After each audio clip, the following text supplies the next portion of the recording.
بسم اللہ الرحمن الرحیم۔ السلام علیکم ناظرین، میں آپ کو اپنے چینل جس کا نام ہے بیسک پاکستانی اردو اس میں خوش آمدید کہتا ہوں۔ امید کرتا ہوں کہ آپ سب اللہ تعالیٰ کے فضل و کرم سے خیر و عافیت سے ہوں گے، اور اللہ تعالیٰ سے دعا کرتا ہوں کہ اللہ تعالیٰ آپ پر اپنی رحمت کا سایہ ہمیشہ قائم رکھے، آمین۔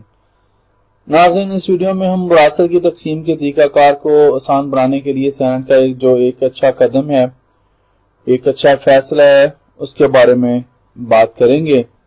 ناظرین، قانون اور انصاف کی قائمہ کمیٹی نے 13/3/2019 کو یعنی کہ 13 مارچ 2019 کو ایک اجلاس میں ایک قانونی مسودہ کی اصولی منظوری دے دی ہے، جس کی بدولت وراثت نامہ، جس کو ہم لوگ سکسیشن سرٹیفکیٹ کہتے ہیں، جاری کرنے کا اختیار عدالتوں کی بجائے نادرا کو دے دیا جائے گا۔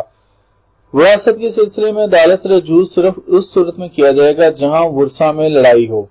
پہلے مرحلہ میں یہ نیا نظام جو ہے یہ صرف اسلام آباد میں نافذ ہوگا۔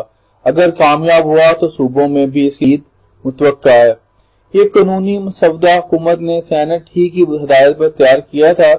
بعض حلقے اس تجویز پر کڑی تنقید کر رہے ہیں۔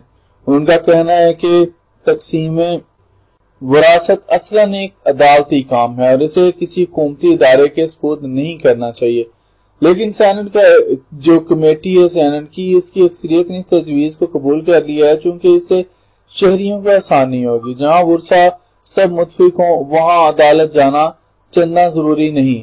دیوانی عدالتیں ویسے بھی مقدمات کے بوجھ تلے دبی ہوئی ہیں۔ اب یہ مسودہ وفاقی کابینہ میں پیش ہوگا اور وہاں سے منظوری کے بعد وزیر قانون اسے پارلیمان میں باقاعدہ بل کے طور پر پیش کریں گے۔